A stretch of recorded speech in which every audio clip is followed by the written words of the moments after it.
Mula sa pinagtataguan ni Kim, ay narinig niya ang boses ng madrasta na si Ellen. Kausap nito ang isang lalaki na pamilyar sa kanya. Pero dahil sa hindi niya ito nakikita, ay hindi niya mawari kung sino iyon. Natatakot naman siyang gumalaw mula sa kinaroroonan niya dahil baka makita siya ng mga ito. May binabalak na namang masama ang madrasta niya, pero hindi siya sigurado kung ano ang bagay na iyon. Hindi napigilan ni Kim ang luhang pumapatak sa mga mata. Siguradong ikakapahamak niya na naman ang mga pinaplano nito. 2 taon na simula noong namatay ang amang si Carlos, matapos atakihin sa puso. Nalaman kasi nito ang kataksilan ni Ellen. May ibang lalaki ito. Sa ngayon, nagdududa si Kim na ang kausap ng madrasta ay walang iba kung hindi ang lalaking iyon. Ilang ulit niya nang nakasalamuha ang lalaking iyon. Pero dahil bulag siya, ay hindi niya ito kilala. Pero naaamoy niya ito. Dahil bilang bulag, ay malakas ang pang-amoy ni Kim. Hindi naman siya bulag dati, pero nawala ang paningin niya matapos ang aksidenteng ikinamatay ng Kuya Hans niya. 18 taong gulang pa lamang siya nang mangyari ang bagay na yon. Hindi nila natagpuan ang katawan ng Kuya Hans niya, pero ipinagpalagay na nilang namatay na ito matapos ang lumubog na sasakyan nito sa napakalalim na dagat. Maraming divers ang inupahan ng ama niya para matagpuan ang katawan ng kuya niya. Subalit wala talaga, kaya pinagpalagay na lamang na patay na ito. 3 taon na ang nakakalipas matapos ang nangyaring iyon, at ang masaklap ay nawalan pa ng paningin si Kim. Sige, bumalik ka rito bukas ng umaga at gagawin na natin ang plano. Malakas ang kabog ng puso ni Kim nang marinig iyon. Isiniksik niya pa ang katawan sa mga halaman para hindi siya makita ng mga ito. Yes dear, atat na akong makasama ka lagi at magiging amo dito sa malaking bahay na ito. Nakatawang wika ng lalaki. Huwag kang mag-alala. Siguraduhin kong hindi na makakatangki si Kim. Makukuha rin natin ang lahat ng ito, Art.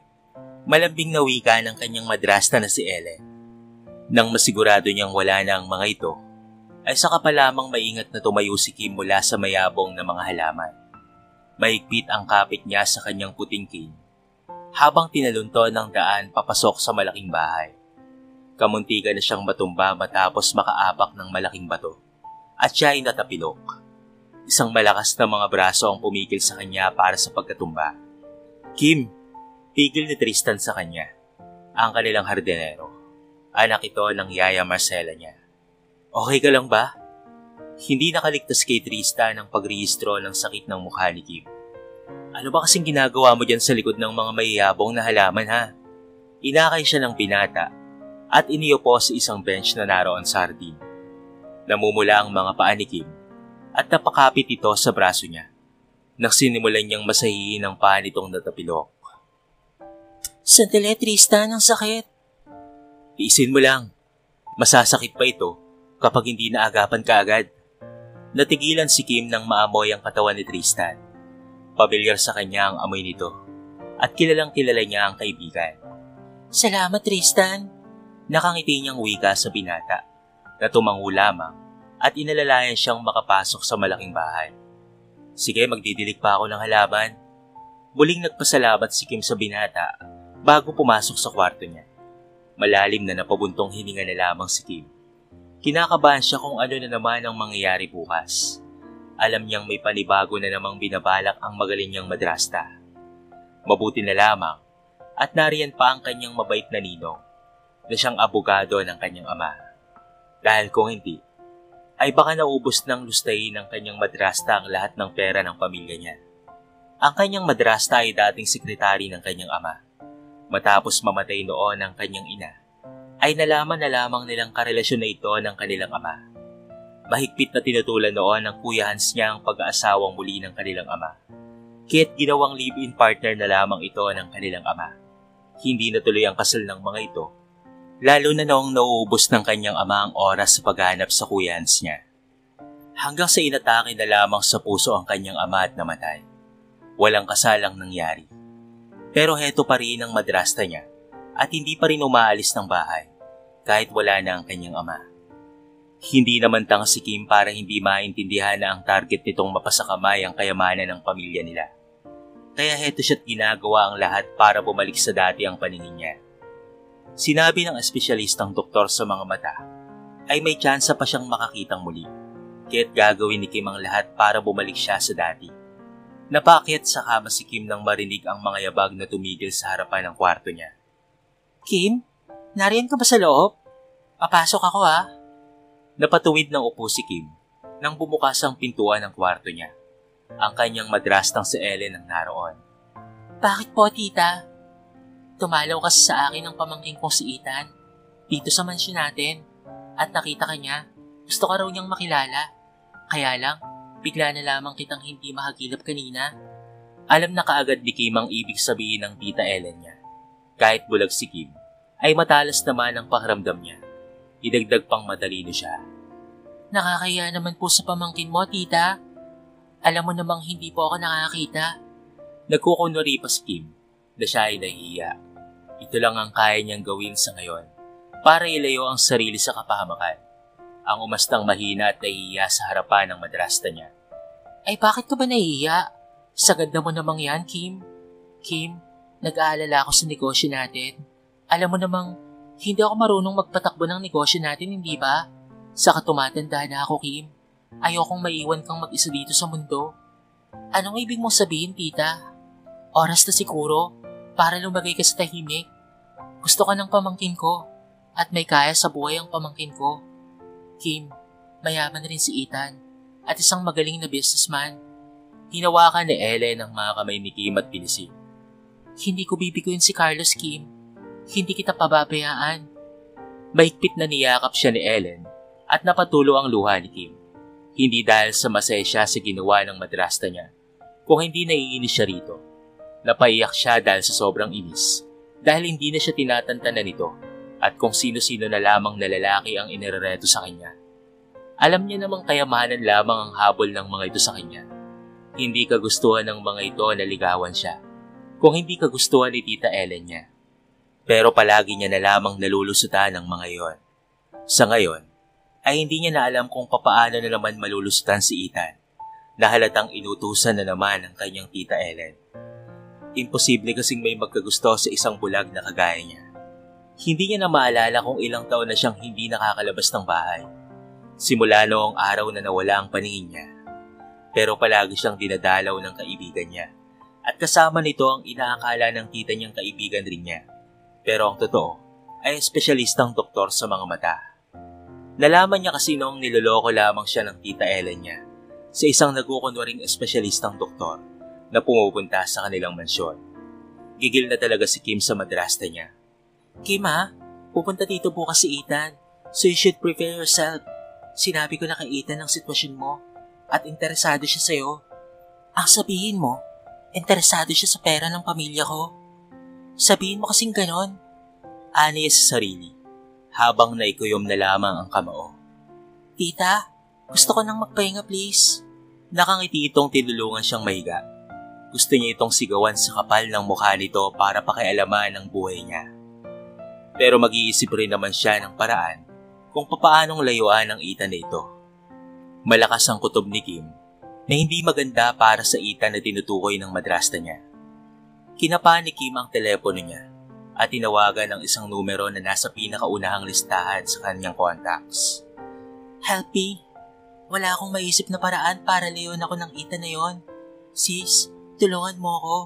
Aniya kay Stella na matalik niyang kaibigan. Grabe sis, hindi pa rin talaga siya tumitigil. Okay, pupunta ako dyan bukas at gagawa na naman tayo ng paraan, okay? Hay nako, kung narito lang sana si Hans. Narinig niya ang malalim na pagbuntong hininga ni Stella sa kabilang linya.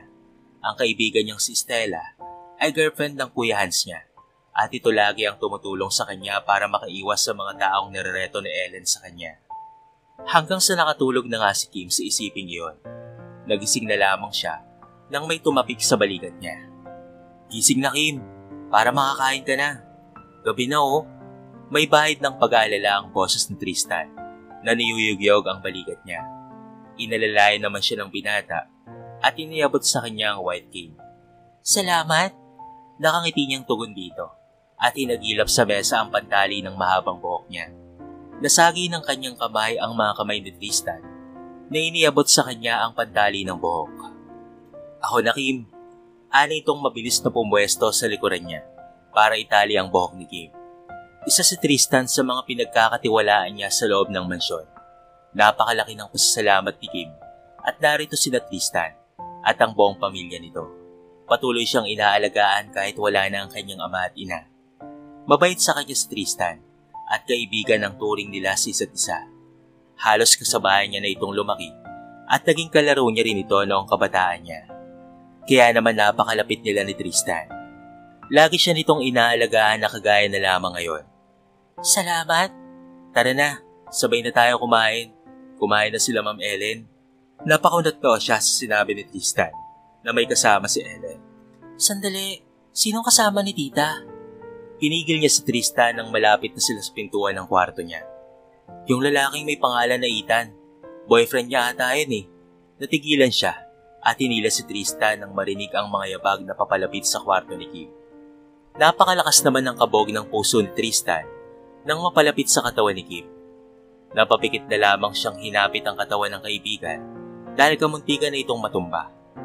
Napakapit naman ito sa balikat niya. Ramdam ni Tristan ang mainit at mabangong hininga ni Kim sa kanyang dibdib. Nagdudulot sa kanya yon ng matinding kaba habang marahang tinatabig ang buhok na tumatabing sa pisngi ni Kim. Kim anak, kumain ka na Kim. Pagkatok ni Ellen sa kwarto niya, hindi nakapagsalita si Kim at nakafocus lamang siya kay Tristan na napakalapit sa katawan niya. Halos yakap na siya ng binata at ramdam niya ang mainit na katawan ng kaibigan niya. Napakabango pa rin ito kahit mabigat ang trabaho nito sa hardin nila. Hindi man lamang ito nangangamoy pawis. Kim? Kim anak? Pagtawag ulit ni Ellen. Sagutin mo Kim. Bulong ni Tristan sa tenga niya na lalong ikinalito ng puso ni Kim. Yes tita. Lalabas na po ako. Wika niya na naninigas ang katawan na yakap-yakap ni Tristan. Lumabas ka na dyan nang makakain ka na. Parang nakahinga ng maluwag si Kim nang marinig ang papalayong mga yabag ni Ellen sa kwarto niya. Mabilis na itinulak niya si Tristan papalayo sa katawan niya. Ngunit hawak nito ang mga kamay niya at dinig niya ang mahinang pagtawa nito. Hinampas niya ang binata sa malapad na dibdib nito at nararamdaman niya na lamang ang mainit na labi nito sa noo niya. Ang tanga kasi ng bulag na ito eh. Hilig pang mangampas. Natatawang wika nito. Sabay giya sa kanya palabas ng kwarto niya. Pakiramdam ni Kim ay namumula ang pisngi niya habang nagpatialod sa mga matitipunong braso ni Tristan papuntang hapagkainan. Masaya nilang pinagsaluhan ni Tristan ang pagkain sa hapag habang paminsan-minsan ay sinusubuan siya ng binata ng sabaw. Ganito siyang alagaan ni Tristan, kaya kahit papaano ay ramdam niyang hindi siya nag-iisa at lagi siyang may kasama, ang pamilya ni Tristan. Habang mula sa beranda ay sinilip ni Ellen ang dalawa na naglalambingan. Napataas ang kilay ni Ellen. Hindi niya inaasahang magkakagusto si Tristan kay Kim. Bulag kasi ang babae at hindi ito ganun kaganda sa tingin niya. Pero kitang-kita niya kung papaano nitong titigan si Kim. Ang mga mata nitong nakatitig kay Kim ay puno ng pagsuyo. Napakagwapo kasi ng hardinero nilang si Tristan, na anak rin ng katulong nilang si Marcela. Pero alam ni Ellen na hindi niya magagamit si Tristan at ang ina nito. Nakikita niya ang katapatan ng mga ito kay Kim. Kaya kapag naikasal na si Kim kay Ethan, ay aalisin niya na ang mag-inang Marcela at Tristan sa malaking bahay. Hindi siya papayag na si Tristan ang makatuluyan ni Kim. Si Ethan ay isa sa mga kalaguyo niyang batang lalaki na nagtatrabaho sa bar. Kinausap niya na ito patungkol sa balak niya kay Kim. Magkukunwari si Ethan na isang mayamang pamangkin niya para kapag maikasal nito kay Kim, ay mapasa kanila na ang kayamanan ng yumaong si Carlos. Kinagabihan ay hindi makatulog si Kim at nasa isip niya kung papaanong mapapaalis na si Ellen sa pamamahay nila. Hindi siya kampante habang narito pa ang babaeng ito at sa bahay ng ama pa nakatira. Pakiramdam niya ay hindi siya ligtas at anytime ay maaari siyang mapahamak. Kim, bakit hindi ka pa natutulog? Tanong ni Tristan na may dalang isang baso ng gatas at iniabot kay Kim. Salamat, Tristan. Hindi kasi ako makatulog eh. May binabalak na naman si Tita Ellen na masama. Nararamdaman niya na lamang ang mahigpit na paghawak ni Tristan sa mga kamay ni Kim. Huwag kang mag-alala. Nandito kami ni Nanay. At darating rin bukas dito si Stella, hindi ba? Malungkot na napalingon na lamang siya sa binata at ramdam niyang napakalapit nito sa kanya, kaya't kinabahan na naman si Kim. Kung narito lang sana si Kuya Hans. Mahanap din natin si Kuya Hans mo, Kim. Kung nasaan man siya ngayon, ay sigurado akong uuwi rin ang kuya mo, lalo na kapag nalaman niya ang nangyari dito sa inyo. Sana nga Tristan. Muling inaplos ni Tristan ang maliit na pisngi ni Kim at hindi niya napigilan ang kanyang damdamin na muling halikaan ang pisngi ng dalaga. Natigilan naman si Kim sa ginawa ni Tristan, ngunit hindi niya na ito tinutulan. Gusto niya ang ginawa ng binata sa kanya. Hindi niya magagawang itanggi ang nararamdaman niya para sa kababatang si Tristan. Ayokong lalapit sa iyo ang Ethan na yon. Wala akong tiwala sa kanya. Ang mga braso ni Tristan ay dahan-dahang pumulupot sa bewang ni Kim, na ngayon ay nakatingala sa mukha ng binata. Lumakas ang kabog ng puso ni Kim nang may naaninag siyang liwanag. Kinusot niya ang kanyang mga mata at may naaninag na siyang mukha ni Tristan, ngunit hindi pa ganoon kalinaw. Bagaman nakaramdam siya ng excitement na muling masilayan ang gwapong mukha ni Tristan. Kim, may tiwala ka ba sa akin? Bulong ni Tristan sa dalaga. Isang matamis na ngiti ang sumilay sa mga mata ni Kim sabay tango. I trusted you, Tristan. Sana, kayanin ko ang lahat ng ito. Ilang oras pa lamang silang nananatili ng ganoon ni Tristan sa beranda, hanggang sa napagpasyanan nila ni Kim na pumasok sa loob ng bahay. Kinabukasan, ay maaga pa lamang ay naroon na si Stella na kaibigan niya. Napakasaya niya dahil may liwanag na siyang nakikita at naaninag na niya ang mukha ng mga tao sa paligid niya. Subalit hindi ito binanggit ni Kim sa kahit na kanino. Gusto niya rin sorpresahin si Tristan na malapit na siyang makakita, hanggang sa marinig niyang dumating na nga ang tinatawag na Ethan. Iho, mabuta't narito ka na. Tita Ellen, mano po? Kumabog ang puso ni Kim nang marinig ng malinaw ang boses ni Ethan. Hindi siya maaaring magkamali. Nanginginig ang katawan niya nang lumapit na sa kanila si Ethan. Ngunit nadismaya si Kim dahil malayong malayo ito sa inaasahan niya. Hindi ito ang Kuya Hans niya. Siguro ay magkaboses lamang talaga ito sa Kuya Hans niya. Medyo malinaw na ang paningin niya at sigurado siyang hindi si Hans ang nasa harapan niya. Pero natigilan na lamang si Kim nang maamoy ang katawan nito. Matalas pa rin ang pangamoy niya at naamoy niya ang kuya sa lalaking ito. Kim, kamusta? Ako nga pala si Ethan. Pamangkin ako ni Tita Ellen. Inilahad nito ang mga kamay na kaagad namang tinanggap ni Kim. Mabilis na binawi ni Kim ang mga kamay nang maramdamang pinisil ng lalaking kaharap niya. I'm fine. Maya-maya pa ay iniwan sila ng Tita Ellen niya sa sala. Wala na rin roon sina Yaya Marcela at Tristan dahil inutusan ito na Ellen na magluto ng tanghalian nila, habang si Ellen at Stella ay nag-uusap sa opisina. Naiwan sila Ethan sa may sala. Hindi may paliwanag ni Kim ang lahat, pero magaan ang loob niya kay Ethan. Pakiramdam niya ay matagal niya na itong kilala. Wala siyang nadaramang takot sa lalaki. Hindi kagaya ng mga nagdaang lalaki na dinala ni Ellen sa kanilang bahay na kinakatakutan talaga na Kim.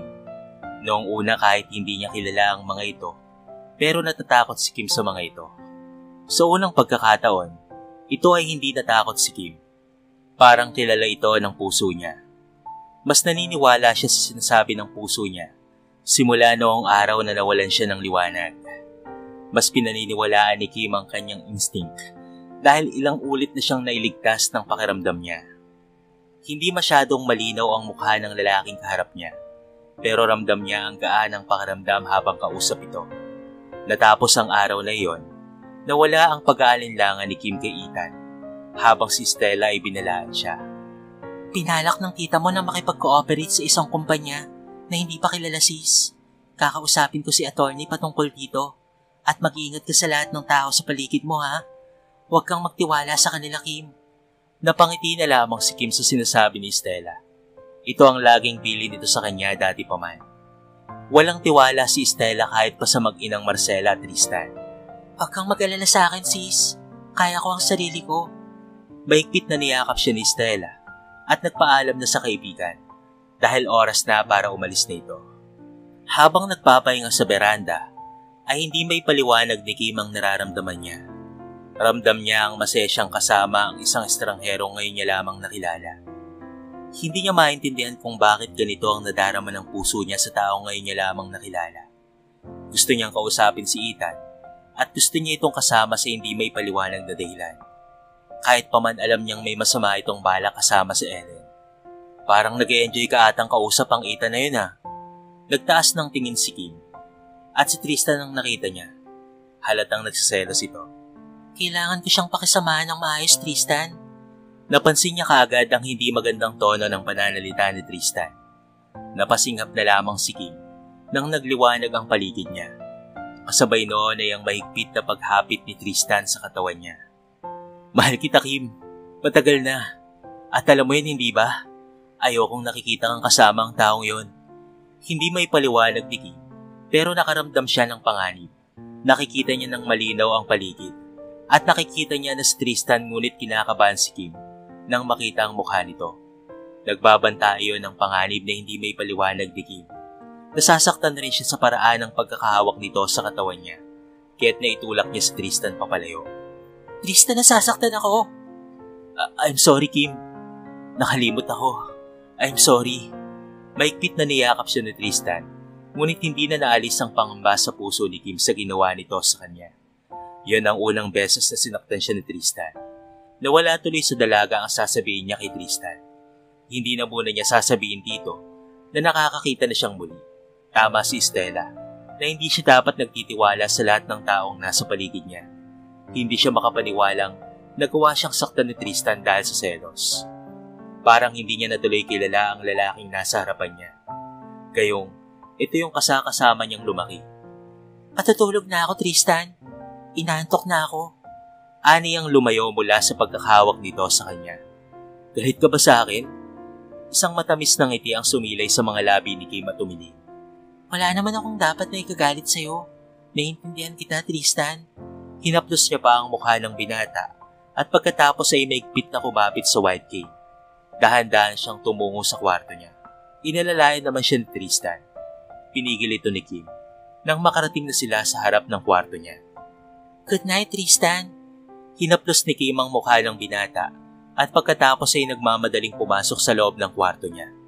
Inilak niya ang pinto ng kwarto niya at kinalabutan sa paghawak ni Tristan sa unang pagkakataon. Nakikita niya ng malinaw ngayon ang mga mata ni Tristan na nakatitig sa kanya ng matalim. Hindi pag-ibig ang nakikita niya roon, kung hindi potla na hindi may paliwanag ni Kim. Kaya ba sinabi sa kanya ni Stella na mag-iingat mula sa lahat ng taong nakapaligid sa kanya? Napabuga na lamang ng hangin si Kim at napagpasyahan niya ng itago na muna sa lahat ang kalagayan niya. Itatago niyang muli na siyang nakakita. Tinatanaw ni Tristan mula sa baba ang kwarto ni Kim. Hindi siya makakapayag na mauwi sa wala ang ilang taon niyang paghihirap, ang makuha ang loob ng dalagang bulag. Nakikita niyang tila magaan ang loob ni Kim sa Ethan na iyon. Ayon sa isang tauhan niya na pinapa-background check niya kay Ethan, may-ari raw ito ng isang bar. Doon iyon nakilala ni Ellen.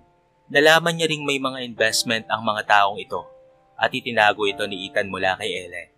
Mas lalo tuloy na nagdududa si Tristan sa mga ikinikilos ni Ethan na iyon. Kung totoo itong may pera kagaya ng information na nakarating sa kanya, ay pinagtataka niyang gusto kung bakit pumayag ito sa gusto ni Ellen. Bakit itinago nito kay Ellen ang patungkol doon sa kayamanan niya? Natatanaw niyang nagdilim na ang kwarto ni Kim, na ibig sabihin noon ay matutulog na ito. Napangisi si Tristan nang makita ang isang babaeng papalapit sa kanyang kinaroroonan. Tuluyang naglapat ang mga labi nila. Sa liwanag ng buwan ay makikita ang dalawang tao sa hardin na naglalampungan at nag-aalab ang mga damdamin. Walang pakialam ang mga ito sa paligid nila. Kanina pa tinatanaw ni Kim si Tristan sa hardin na nakatitig sa bintana ng kwarto niya. Ilang sandali pang nanatili si Kim doon na tila ba may nag-uudyok sa kanya na manatili doon. Hanggang sa mula sa madilim na kinaroroonan niya ay may nakita siyang babae na papalapit kay Tristan. Hindi sigurado kung sino yon. Pero duda niya ay si Tita Ellen niya yon. Napatakip sa bibig si Kim sa nakitang ginagawa ng dalawa. Ngayong muli na siyang nakakakita ay malinaw na sa kanya ang lahat. Gusto niyang pumunta roon para makumpirma ang hinala kung si Ellen nga ito. Pero natatakot naman si Kim na malaman ng mga ito na nakakakita na siya. Tama pala si Stella. Hindi kita dapat napagkatiwalaan. Hindi. Napatulo ang luha sa mga mata ni Kim. Sobrang sakit ng nadarama niya ngayon. Matapos niyang malaman ang kataksilan ni Tristan. Pinagkatiwalaan pa naman niya ito. Akala niya ay mahal siya ni Tristan, kahit na may kapansanan siya. Pero kagaya lang din siguro ito ng mga tao sa paligid niya. Pero at kayamanan niya lamang ang hinahangad ng mga ito sa kanya. Siguro matapos niyang bumigay dito at magpakasal, ay kukunin rin ni Tristan sa kanya ang lahat. Hindi siya sigurado kung si Ellen nga ang kasama nito. Pero simula ngayon, ay magmamatsyag na talaga siya at mag-iingat ng sobra. Nahiga sa kama si Kim na masakit ang puso. Umiiyak siya ng tahimik at ipinagdarasal niyang makakaya niyang labanan ng lahat ng mga ito. Sana ay maging malakas siya para sa pagharap sa panibagong hamon sa buhay niya. Hindi niya akalaing pagtataksilan na rin siya ng kaibigan niyang si Tristan. Siguro matagal na siya nitong niloloko dahil hindi naman siya nakakakita noon. Pati si Aling Maricel ay hindi niya na rin pagkakatiwalaan pa. Hiningi na lamang ni Kim na sana ay buhay pa ang Kuya Hans niya at sana ay bumalik na ito sa buhay niya. Nagising si Tristan na maliwanag na ang araw na mula sa labas ng bintana ng master's bedroom. Tulog na tulog pa si Ellen sa kama. Napagod ata sa ginawa nila noon. Nakikita niya kasing tatagalit ata siya, kaya pinatulan niya si Ellen. Iba ang nakikita niya noong nag-uusap sina Ethan at Kim. Pakaramdam niya ay nahulog ata ang loob ni Kim sa lalaking nagpakilalang pamangkin ni Ellen. Sa laro ng mga tuso ay hindi po pwedeng matalo si Tristan. Ilang taon na siyang nagtitiis na maging alipin sa pamilya nila Kim. Kaya hindi maaaring pakikinabangan ng ibang tao si Kim at ang lahat ng meron ito. Kahit na matanda na si Ellen, ay papatulan niya ito para lamang sa katuparan ng lahat ng mga plano nila ng nanay niya. Maagang bumangon si Kim at tumungo sa kusina. Tahimik na nagmamasid lamang siya at kumuha ng gatas. Simula ngayon ay mag-iingat na siya sa kanyang paligid sa lahat ng naroon sa loob ng pamamahay ng ama. Kim, anak, bakit ba ikaw ang nagtitimpla ng gatas? Akin na. Ako na ang gagawa niyan para sa'yo. Kaagad na iniwas ni Kim at pinigil ang mga kamay ni Aling Marcela. Ako na po, Yaya. Kaya ko na po ito. Madali lang naman po ito eh. Nakangiti niyang tanong sabay ka pa sa lalagyan ng gatas. Natigilan siya nang marinig ang mabibigat na yabag ng papalapit sa kusina. Si Tristan iyon at halatang galing sa itaas. Nagtataka tuloy siya at mas lalong lumakas ang kutob niyang si Tita Ellen niya ang kasama nito kagabi. Good morning! Akmang hahalikan siya ni Tristan sa noo nang mabilis na tumalikod si Kim para iwasan ito. Nanayo ang balahibo niya sa isiping si Ellen ang kasama ni Tristan kagabi. Good morning! Kamusta ang tulog mo? Kita sa mga mata ni Kim, si Ellen na nasa likuran ni Tristan, ngunit hindi nagsasalita. Confirm na magkasama nga ang dalawa kagabi. Nakaramdam ng hapdi sa dibdib si Kim. Pinagkatiwalaan niya si Tristan at hindi niya inaasahang lolokohin lang pala siya nito. Ipinagpalit pa siya sa isang matandang kagaya ni Ellen. Good morning po, Tita Ellen. Bakit napakatahimik mo? Hindi nakaligtas kay Kim ang mga tinginan ng dalawa, kaya kinapa niya ang cane sa isang kamay. At ang isang kamay naman ay ang gatas. Iniwasan niya ang ginawa ni Tristan na pag-aalalay sana sa kanya. Magkukunwari pa rin siyang bulag at walang nakikita. Gusto niyang malaman kung ano ang binabalak ni Tristan at ang Tita Ellen niya. Good morning, Kim. Kamusta ang pag-uusap niyo kahapon ni Ethan? Nakangiting tanong ni Ellen na naupo sa katapat niya. Okay lang naman po, Tita. Mukhang mabait naman po si Ethan. Pupunta raw po siya dito mamaya. Totoo naman ang sinabi niyang nangako si Ethan na bumalik mamaya. Nakita niya ang pagdidilim ng mukha ni Ellen. Hindi rin nakaligtas sa kanya ang mga galawan ng dalawang nasa harapan niya. Habang si Aling Marcela naman ay pinagpapatuloy lamang ang ginagawa na tila wala man lamang nakikita. Hindi niya inaasahang darating ang panahong Magkakontsaba na pala ang mga ito laban sa kanya. Tuluyan na siyang nawala ng kakampi dito sa bahay na ito. Pagkatapos niyang uminom ng gatas, ay umakyat na siyang muli sa kwarto. Nilak niya ang saradura ng pinto at maigpit na hinawakan ng telepono. Tatawagan niya si attorney na matalik na kaibigan ng kanyang ama. Gustong kamustahin ni Kim ang kumpanya. Gusto niyang malaman kung ano na nga ba ang nangyayari sa kumpanya ng kanyang ama. Matagal-tagal na rin simula noong huling nasabi niya kay attorney na gusto niyang kumuha ng authorization sa Ellen para hawakan ang kumpanya ng ama. Mabuti na lamang at hindi pumayag si attorney Roman Salazar na mismong ninong niya sa proposal na Ellen. Matapos maligo, ay umilaw ang telepono niya. Nakita niya roon ang mensahe ni Ethan na nasa ibaba na ito. Kaya aga namang dumating nito. Isa pa itong lalaki na napaka-misteryoso para kay Kim. Matapos niyang sabihan si attorney na magkikita sila, ay nagbihis na ng maayos na damit si Kim. May kung anong bahagi sa puso at utak niya ang nagsasabing pagkatiwalaan niya si Ethan. Pero hindi niya alam kung tama ba o mali. Napabuga na lamang siya ng hangin na inayos ang sarili sa salamin. Matagal niya nang hindi nakikita ang kanyang mukha. At napakatamis ng ngiti ni Kim na sa ngayon ay nakikita niya ng muli ang ganda ng mukha niya. Nakakalungkot nga lang na ang taong nasa paligid niya ay hindi pwedeng pagkatiwalaan. Mag-usap nga tayo, Ethan. Galit na wika ni Ellen na hinablot ang braso ng lalaki. Napasunod naman sa may beranda si Ethan at napatanaw sa kwarto ni Kim. What's wrong with you? Ellen, walang problema sa akin. Bakit ba? Takang tanong ni Ethan na hinablot ang braso na hinawakan ni Ellen. Bakit nakikipagmabutihan ka kay Kim? Sumbat nito. Di ba ito nga yung plano natin? Alam mo problema mo. Ikaw ha, pinabalaan kita. Huwag na huwag kang gumawa ng mga bagay na pagsisisihan mo balang araw. Hindi mo ako kilala. Mahirap akong kaaway, Ethan. Bumukas ang pinto sa kwarto ni Kim at mabilis na nakapagtago siya sa gilid ng beranda. Sinenyasan niya si Ethan na salubungin si Kim. Nagmamadali namang lumapit si Ethan sa babaeng kay tagal na niyang ninanais na malapitan. Kim, excited na tawag nito sa dalaga at tinulungan itong makababa sa hagdan. Ethan, kanina ka pa ba? Narito na naman ang kabog sa puso niya sa tuwing napapalapit siya sa taong ito. Kakarating ko lang. Iha, bakit hindi kayo mamasyal ni Ethan ngayon? Para naman mas magkakilala pa kayo ng maputi. Nahihiyang yumuko si Kim. Ito na yung oras na pinakahihintay niyang makausap ng sarilihan si Ethan. Ramdam niyang may mabuti itong puso.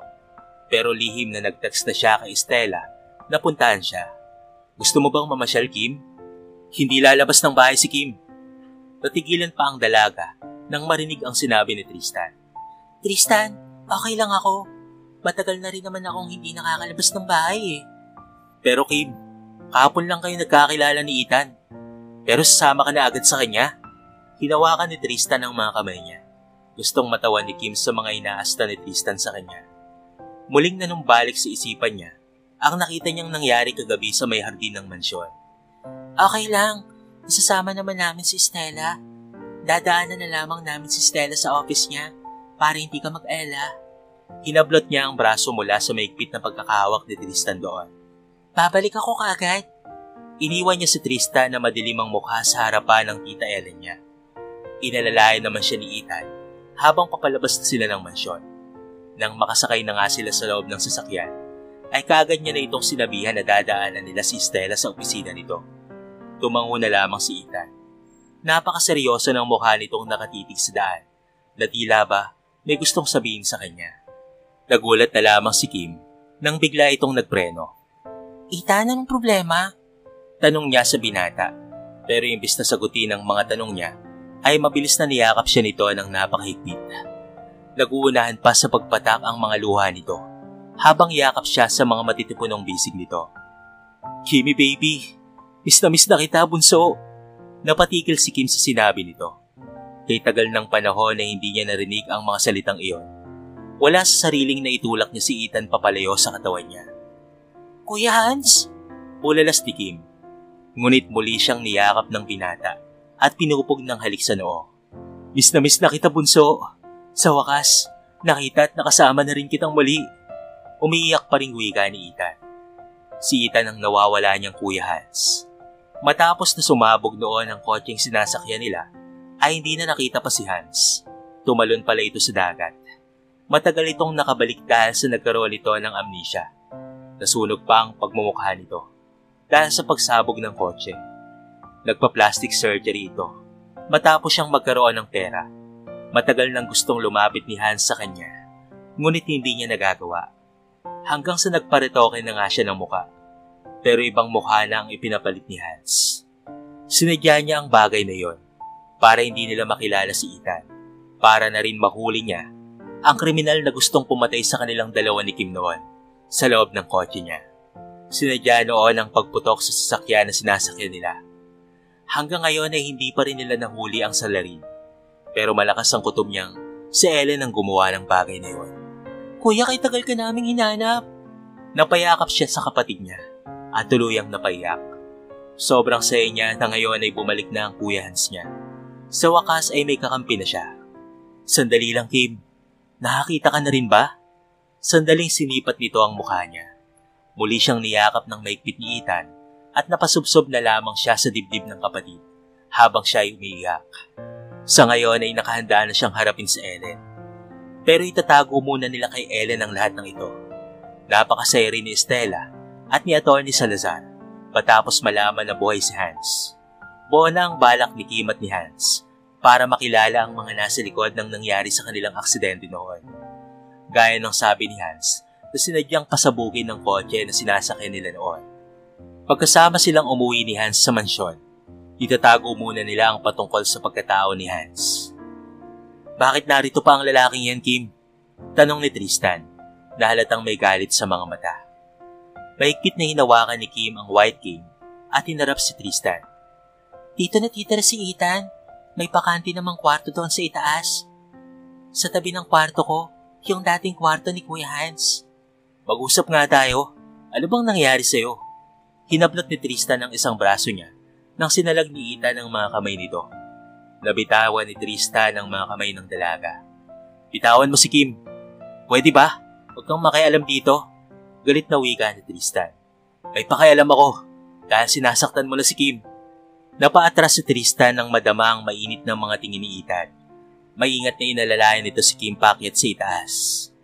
Kim, sandali, kinakausap pa kita. Bulyaw ni Tristan sa dalaga.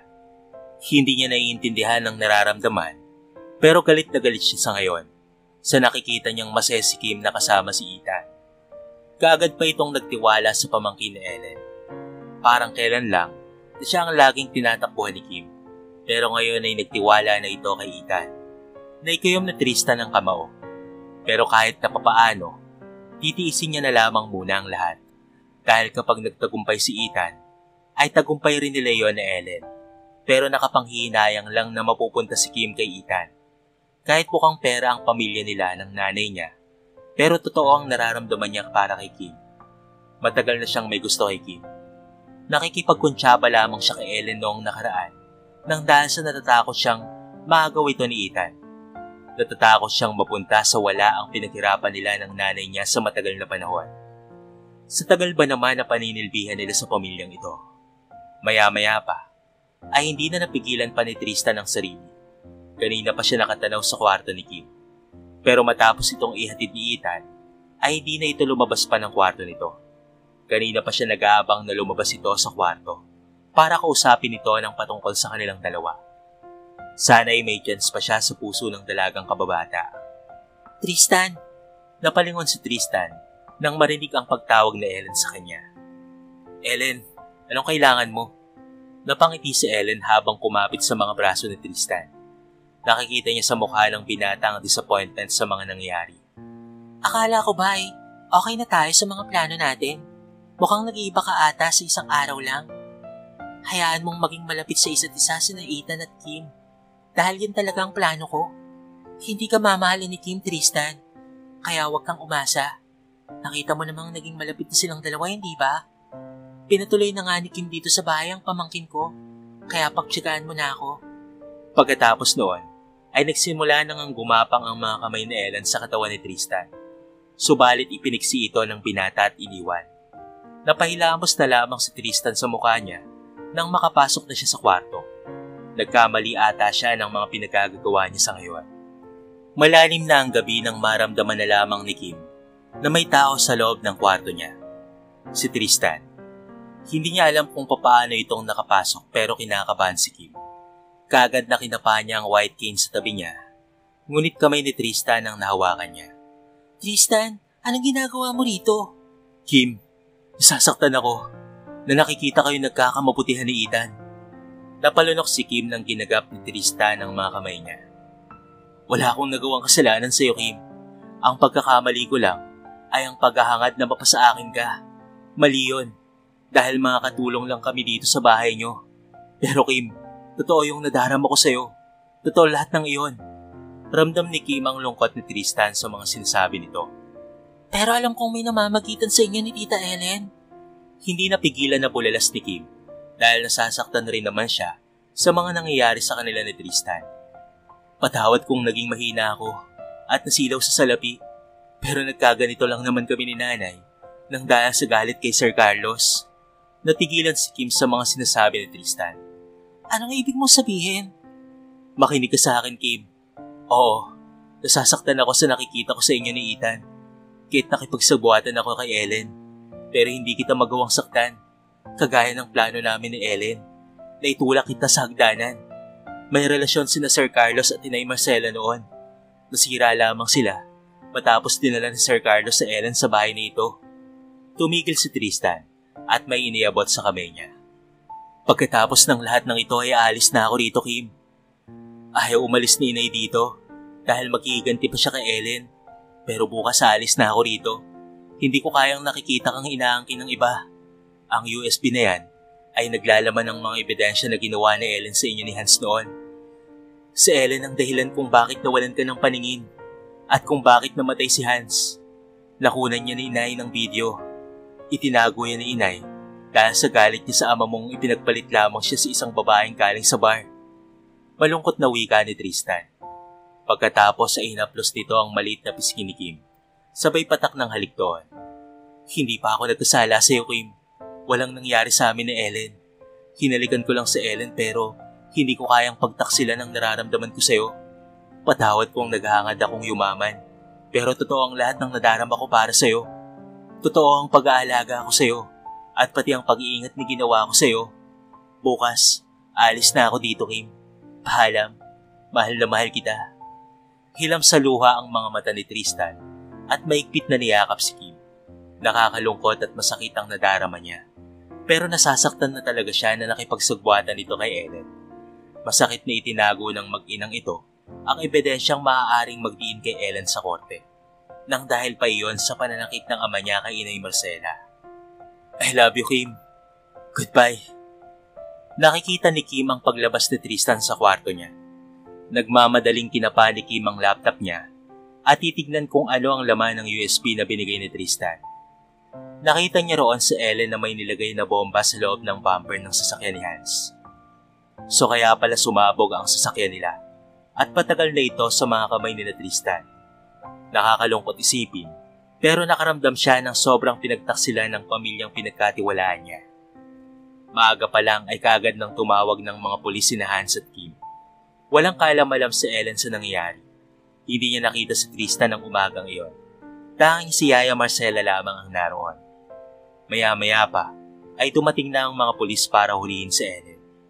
Anong ginagawa ng mga pulis dito, ha? Siya ang kriminal, sir. Siya ang naglagay ng bomba sa sasakyan ni Hans. Itinuro ni Ellen si Yaya Marcela. Hindi lang yon. Nilaso niya rin si Carlos dahil galit siya kay Carlos. Inilabas naman ni Kim ang ebidensya na ibigay ni Tristan sa kanya. Kaya wala nang takas si Ellen sa nangyari. Pumalaho itong umiiyak sa harapan niya. Kim, patawarin mo ako. Nagawa ko lang naman yon dahil kinakalaban ako ni Hans. Napaiyak na itinulak ni Kim si Ellen. Walang iya ka. Napakasama mo. Ethan, tulungan mo ako. Ethan, please. Ngunit malakas na sampal ang dumapo sa mukha ni Ellen mula kay Ethan. Ang kapal ng mukha mong gawin dito sa pamilya namin. Sinira mo kaming lahat. Mula kay Papa, si Kim at ako. Ilang taon akong nawalay sa pamilya ko at tiniis ang pangutya ng mga tao dahil sa nasunog kong mukha. Hayop ka, Ellen. Nararapat kang mabulok sa kulungan. Hans? Ikaw si Hans? Nahintakutang wika ni Ellen na hindi makapaniwalang ang taong kinuntsaba niya para makuha ang pera ni Carlos ay walang iba kung hindi si Hans mismo. Kaya pala kay dali nitong napalapit kay Kim. Sir, ikulong mo rin niyang si Marcela dahil siyang pumatay kay Carlos. Napatitig siya kay Yaya Marcela na noon ay nakayuko lamang ni hindi ito sumagot kay Ellen. Yaya? Totoo ba? Pagangat ng mukha nito ay hilam sa luha ng mga mata nitong tumango at lumuhod sa harapan nila ni Hans. Oo, pero walang alam si Tristan sa bagay na ito. Ang ebidensyang kay tagal-tagal ko nang tinatago ay aksidente niya lamang nakita kagabi habang nagliligpit ng mga gamit niya. Walang alam si Tristan sa lahat. Itinago ko ang katotohanan dahil sa galit ko kay Carlos. Ako rin ang nagsulsul kay Tristan na kunin ang loob mo, Kim. Umiiyak na wika ni Yaya Marcela. Pero mahal ka ng anak ko, kaya patawarin mo ako, Kim. Dinala ng mga pulis ang dalawang babae na siyang naging pagkakamali ng kanilang amang si Carlos. Umalis na nga si Tristan at hindi na ito muli pang nagpakita kay Kim. Sa paglipas ng mga araw, ay sa kanya nalaman ang lahat ng ginawa ni Tristan na pagliligtas sa kanya mula sa galit ng inang si Marcela. Sinubukan siyang lasunin ni Marcela noon, pero si Tristan ang laging nagliligtas sa kanya. Pero huli na ang lahat, dahil hindi niya na mahagilap pa si Tristan. Wala siyang kontak sa kababata at hindi niya alam kung saan ito nagpunta. Ito rin ang tagapagligtas niya tuwing may binabalak na masama sa kanya sa Ellen. Sa paglipas ng mga buwan, ay bumalik sa normal ang buhay ni Kim. Siya na ang namamahala sa kumpanya ng kanyang ama. Habang ikinasal na rin sina Hans at Estela.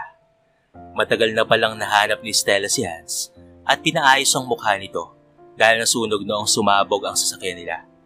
Mabuti na lamang at nakaligtas pa ito. Ipinagdasal niyang sana'y muling magtagpo ang landas nila ni Tristan. Sana, sa pagtatagpo nila, ay hindi pa huli ang lahat. Miss Kim, narito na po ang CEO ng H&S Corporation. Kanina ka pa niya iniintay. Grabe, Miss Kim. Napakagwapo pala ng CEO nila. Bagay na bagay kayo. Kinikilig na wika ng sekretary niya na sinamaan naman ang tingin ni Kim. Napatikil naman ito sa takot na masasanti niya. Pagpasok niya sa conference room, ay nakita niya ang lalaking nakatilikod sa kanya. Nakatanaw ito sa labas ng hotel. Napapikit si Kim habang naamoy ito. Amoy ni Tristan ang naamoy niya.